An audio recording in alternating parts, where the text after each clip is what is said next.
우리 주 예수 그리스도로 드는 은혜와 평강이 여러분 모두와 함께 하시기를 바랍니다. 저는 오늘도 이사야의 말씀을 들고 이 자리에 섰습니다. 오늘까지 3주 연속으로 이사야서에 관한 말씀을 드리는 것 같은데요. 지난주에 말씀드렸던 것처럼 왜 안 넘어가죠? 네, 됐습니다.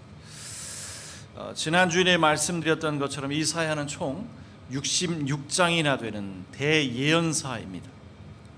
그래서 전체를 세 부분으로 나눌 수 있고 시대적인 배경도 다 다르다라고 말씀드렸죠.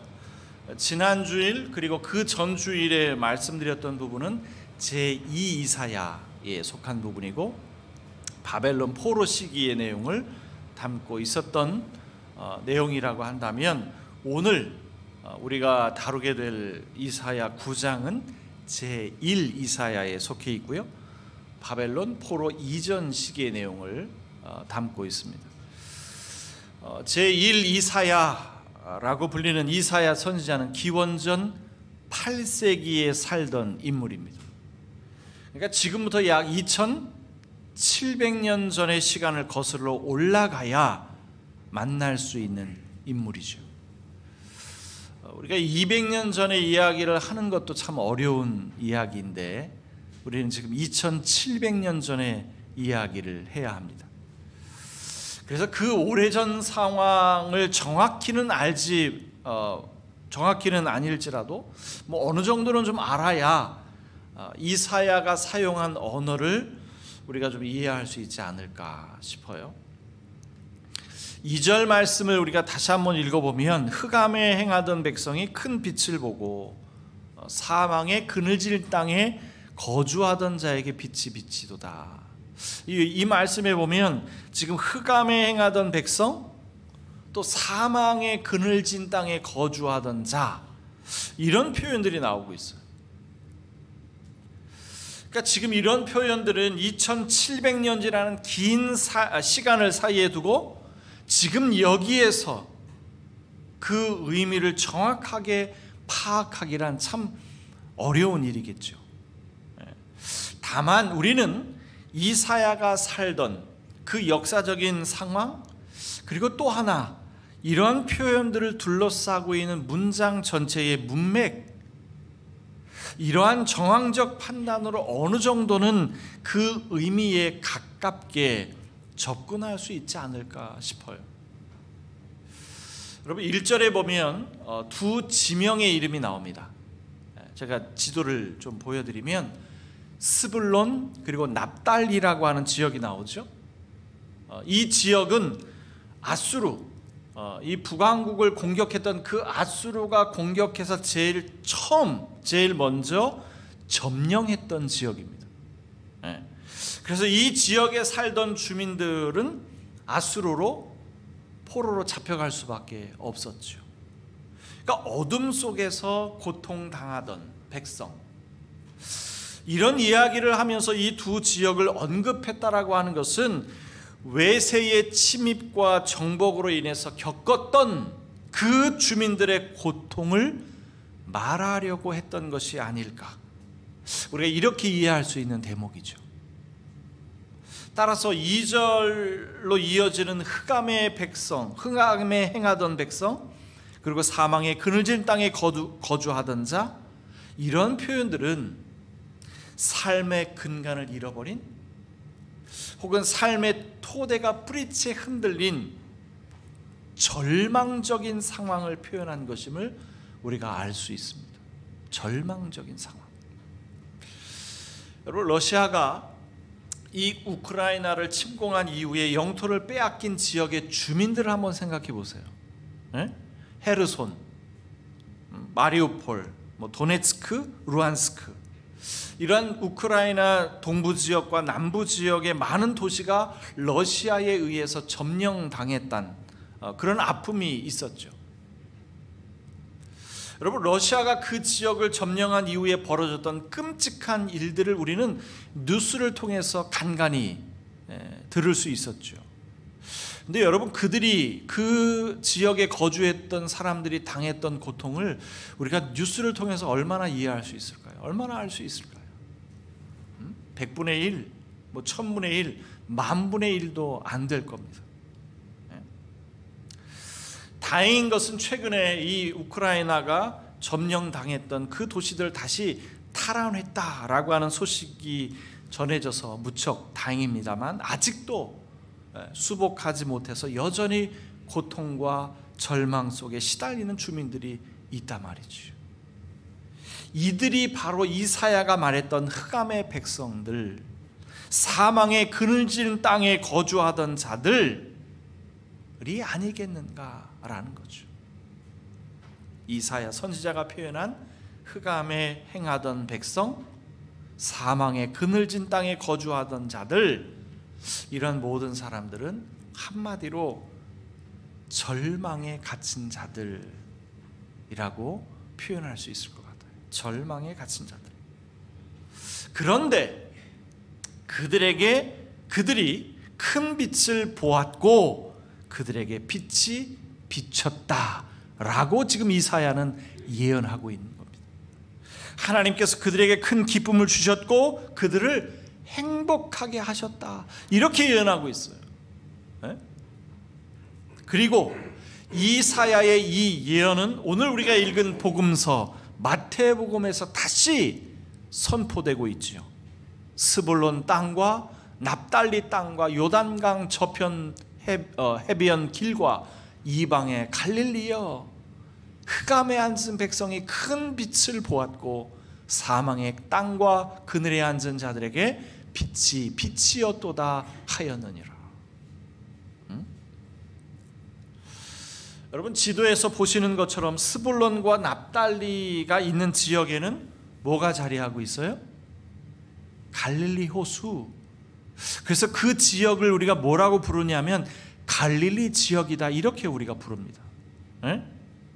자, 그런데 왜 이 이야기를 하면서 마태는 이 이야기를 하면서 이사야의 예언을 인용하고 있을까요? 왜요? 왜 지금 이 예수님의 이야기를 하면서 예수님께서 이 갈릴리 지역에 오셨다라는 이야기를 하면서 이사야의 예언을 얘기하고 있느냐고요? 왜일까요? 힌트 하나 드릴까요? 예수님의 활동의 그 처음 시작은 어디입니까? 출발 지점이 어디예요? 바로 지금 지도에서 보시는 갈릴리 호수가 자리하고 있는 갈릴리 지역입니다. 이게 힌트예요. 외세의 침략으로 제일 먼저 쓰라림을 경험했던 절망의 도시가, 흑암에 덮였던 어둠의 도시가 예수님이 그 지역에 거주하심으로 제일 먼저 그 빛을 보게 되었다, 이런 이야기를 하는 거죠. 이런 이야기를 하는 겁니다. 따라서 오늘 말씀을 좀 간략하게 정리해 보면, 이사야의 말씀은 제일 먼저 정복했던 이스라엘의 지역이 첫 번째로 영광과 빛을 보게 되었다, 이런 예언을 하고 있는 것이고요. 그리고 복음서인 마태복음에서는 이사야의 예언이 예수님을 통해서 성취되었다, 이런 이야기를 하는 겁니다. 이사야서와 복음서를 연결한다면 어떻게 정리할 수 있을까요?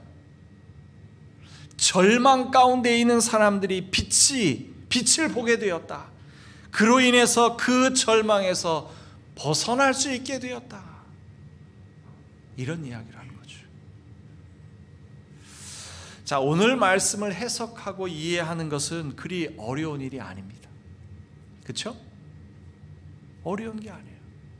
절망 가운데 있는 사람들에게 빛이 비추어졌다. 그리고 그 빛으로 인해 절망에서 벗어날 수 있게 되었다. 어려워요? 어렵지 않죠. 그런데 문제는 우리가 여전히 절망에서 벗어나지 못하고 있다는 것이 문제죠.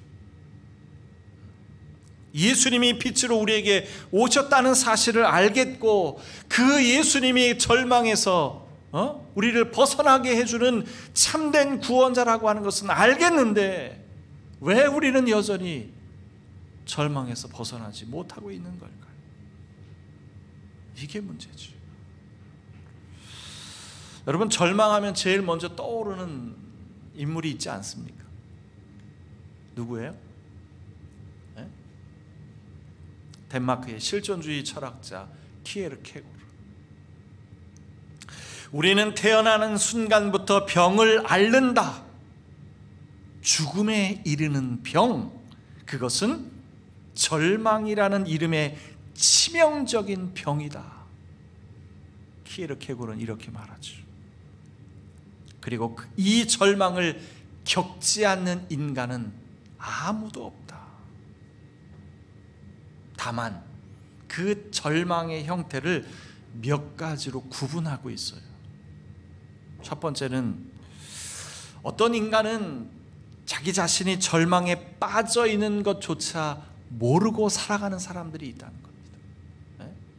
지금 자기는 불행한데 자신이 행복하다고 착각하며 살아가는 사람들이 있다는 거예요. 이런 종류의 사람들을 설명하면서 아주 흥미로운 그 이야기를 하는데요. 지하실 그리고 1층, 2층 이렇게 설계된 건물이 있어요. 이것은 각 층마다 계급의 구별로 설계된 건물이라는 거예요. 자, 그런데 이 건물이 누구의 건물이냐? 바로 자기 자신의 건물이라는 거죠. 그런데 이 주인은 굳이 지하실에서 살고 싶어 합니다. 자기의 건물이기에 1층에 살 수도 있고 2층에 살 수도 있는 거잖아요. 그래야 계급이 더 높아지는 거잖아요. 그런데 굳이 지하를 고집한다는 거예요. 네? 얼마나 우스꽝스러우냐 이렇게 말해요. 절망에 빠져 있으면서도 그것조차 모르고 살아가는 사람들의 모양새라는 것이 바로 이렇다는 거예요. 이런 종류의 사람을 가장 심각한 상태라고 말하면서 이것을 절망의 무지 혹은 무지의 절망 이렇게 표현합니다. 또 다른 종류의 사람은 자신이 절망의 상태에 있다라고 하는 것을 알아요. 그런데 자기 자신을 부정합니다. 이런 사람들은 마치 옷을 갈아입는 것처럼 새로운 자아를 꿈꾸는 거예요. 나라는 존재가 옷을 갈아입는다고 해서 달라집니까? 달라져요? 다른 사람처럼 보일 수는 있겠죠. 하지만 나라는 존재는 달라지지 않습니다. 그런데도 허름한 옷을 화려한 옷으로 갈아입으려고 하고 외모를 바꿔서 더 예뻐지려고 한다는 겁니다. 있는 그대로의 자신을 받아들이지 못하기 때문이죠. 이런 종류의 사람을 약함의 절망 혹은 나약함의 절망이다 이렇게 말해요. 드물게는 또 이런 사람도 있다는 거예요. 자기 자신이 절망의 상태에 있다는 것을 알아요. 압니다. 그런데 앞서 말씀드린 것처럼 자기 자신을 부정하지 않습니다. 절망한 자기 자신을 있는 그대로 받아들이는 사람이에요. 자기 자신이 왜 절망하게 되었는지 똑바로 보려 하고 그 절망에서 벗어나려고도 합니다. 노력하는 거죠. 삶의 의미가 무엇인지, 삶의 가치가 어디 있는지 고민해요. 절망에 대해서 반항하는 겁니다. 그래서 이런 사람을 반항의 절망이다 이렇게 말해요. 자, 이렇게 여러 종류의 절망이 있는데 어떠한 경우에라도 인간은 스스로 그 절망에서 벗어나지 못한다 이렇게 말합니다. 절망에서 벗어날 수 있는 유일한 길은 신에 대한 믿음뿐이다 이렇게 말하는 겁니다. 그래서 절망의 반대말은 희망이 아니라 뭐다? 신앙이다 이렇게 말해요. 여러분, 문제가 뭐예요? 자, 절망의 반대말은 희망이 아니라 신앙이다. 알겠는데 문제가 뭐죠? 신이 믿어져야 말이죠. 신이 없는 것 같은데, 신을 믿지 못하겠다고 하는 사람들이 얼마나 많아요. 네? 절망에서 벗어나기 위해서는 신이 믿어져야 하는데 신이 믿어지지 않는다, 신이 없는 것 같다, 이렇게 말하는 사람들이 얼마나 많냐는 거죠. 그래서 키에르케고르는 두 가지 진리를 말합니다. 하나는 객관적 진리, 또 하나는 주관적 진리. 이 객관적 진리라고 하는 것은 모든 사람에게 참인 명제를 말합니다.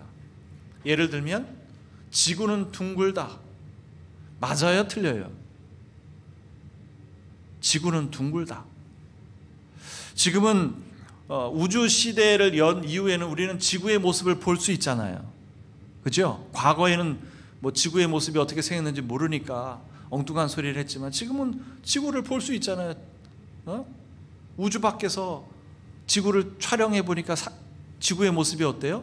둥글단 말이죠. 이런 건 뭐예요? 참이죠. 너에게도 참, 나에게도 참인 명제는 객관적인 진리입니다. 다른 소리를 할 수가 없어요. 그죠? 그런데 이 키에르케고르가 볼 때 이 객관적 진리는 한계가 있다는 거예요. 한계가 있다. 이런 객관적 진리는 궁극적이고 절대적인 지식을 우리에게 제공해 주지 못한다라는 한계점을 가지고 있다는 거예요. 무슨 얘기냐면 이 객관적 진리는 지금은 참인 것처럼 보이는데 그 절대적인 진리에 접근할 뿐이지 그것 자체가 우리에게 진정한 참된 지식을 가져다 주지는 못한다는 거예요. 예를 들면 여러분, 고대인들은 지구가 어떻게 생겼다고 생각했어요? 평평하다고 생각했죠.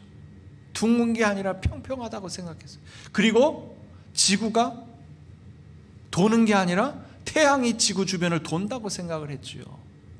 야, 그런 이야기는 과학이 발달하기 전의 이야기 아니냐. 지금은 얼마나 과학이 발달했는데 그런 엉뚱한 소리를 하냐. 여러분, 지금 현대 과학은 그럼 오류가 없을까요? 없을까요? 알을 낳는 개라는 책이 있습니다. 알을 낳는 개. 얼마나 엉뚱한 제목이에요. 무슨 얘기냐면 오늘날의 과학도 그 과학이라는 이름으로 엄청난 오류가 벌어지고 있다는 거예요. 비일비재하다는 겁니다. 그런 내용을 소개하는 책이에요. 그러니까 결국 과학이라고 하는 것은 진리를 탐구하는 학문이지 그것 자체가 절대적인 진리를 우리에게 담보해 주는 것은 아니다, 이런 이야기라는 거예요. 절대적인 진리에 점진적으로 다가갈 수는 있지만 그것 자체가 절대적인 진리를 우리에게 가져다 주지 못한다는 거예요. 그래서 키에르케고르는 이런 객관적 진리의 한계를 말하면서 주관적 진리를 말하는 겁니다. 예를 들면 신이 존재한다. 우리가 증명할 수 있어요? 과학적으로 증명해낼 수 있습니까? 없어요. 그래서 그거 자체가 주관적 진리가 참된 진리를 제공해 주지 못해요. 예를 들어 그걸 불확실하다고 생각하는 거죠. 증명이 안 되니까. 그럼에도 불구하고 이 주관적 진리가 참된 진리라고 주장하는 이유는 그것을 내가 믿기 때문이다, 이렇게 말해요. 자, 객관적 진리는 참으로 증명되면 믿을 수 있습니다. 그런데 주관적 진리는 내가 믿기 때문에 참이 되는 겁니다. 이런 원리예요. 자, 여러분, 우리 눈에 보여야만 믿을 수 있고 증명되어야만 진실입니까? 정말 그래요? 정말 그랬습니까? 이 키에르케고르의 주장에 허점이 없는 것은 아니지만 과학적으로 증명된 것만 믿고자 하는 이 과학 지상주의 시대를 살아가는 우리에게 이 키에르케고르의 철학은 분명 도전을 줍니다. 우리에게 도전이 돼요. 여러분, 우리가 어떤 사물을 본다라고 하는 것은요, 그 어떤 물체의 빛이 반사되어서 우리 눈에 들어올 때 보인다, 이렇게 말할 수 있는 거죠. 그렇죠? 그래서 여러분, 이 카메라가 작동하는 원리도 똑같은 것인데요, 여러분, 카메라에서 가장 중요한 게 뭡니까? 카메라에서 가장 중요한 게 뭐죠? 사람들은 렌즈라고 생각하는데 사실은 빛이라는 겁니다. 빛이 없으면 촬영이 불가능하니까 가장 중요한 건 빛이에요. 네? 자, 그런데 우리가 볼 수 없는 빛도 있습니다. 볼 수 없는 빛이 있어요. 그러니까 빛의 파장에 따라 우리가 볼 수 있는 빛을 뭐라고 말해요? 가시광선이라고 하죠. 이 빛의 파장에 따라. 그래서 이 파장이 너무 짧게 되면 우리 눈에 보이지 않아요. 그래서 적외선이라고 말하는 거고요. 파장이 길어지면 또 보이지 않는데 그건 자외선이라고 말하는 겁니다. 우리는 가시광선, 그 안에 있는 파장만 볼 수가 있는 거죠. 자, 여러분, 여름에 우리가 선크림 바르잖아요. 네? 왜 발라요? 자외선을 차단하기 위해서. 그 자외선이 우리의 살을 태우기 때문에 차단제를 바르는 거죠. 자, 여러분, 이 차단제를 바르게 되면 우리 눈에 잘 보이지 않죠. 일반 우리가 뭐 선크림을 발라도 우리 눈에 안 보이잖아요, 그죠? 자, 그런데 UV 카메라, 이 자외선 카메라로 보면 어떻게 보여요? 검게 보이죠. 그 선크림을 바르면 우리가 검게 변하는 겁니다. 우리 눈에 보이지 않을 뿐이지. 네? 자, 또 반대로 이 적외선 카메라로 보면 비닐봉지 안에 있는 사람도 보입니다. 무슨 원리예요? 무슨 원리입니까? 이 가시광선의 바깥에 있는 그 자외선이나 적외선은 우리 눈에 보이지 않지만 그 빛의 파장에 변환을 주는 거죠. 이 UV 카메라나 적외선 카메라는 그런 원리를 활용한 겁니다. 우리 눈에 보이지 않지만 그 빛의 파장에 변환을 주어서 그것을 이미지화하면 이렇게 보이는 거예요. 자외선 카메라로 보면 검게 보이기도 하고 적외선 카메라로 보면 비닐봉지에 있는 사람도 보인다고. 이 진리의 빛이라고 하는 것이요, 이런 같은 원리를 갖고 있는 것이 아닌가 싶어요. 네? 진리의 빛은 우리 눈에 잘 보이지 않을 때가 있거든. 그래서 사람들이 빛이 빛이었는데도 사람들이 보지 못한다, 이렇게 성경이 말하는 거예요. 네? 이럴 때 뭐가 필요해요? 파장의 변환이 필요한 거죠.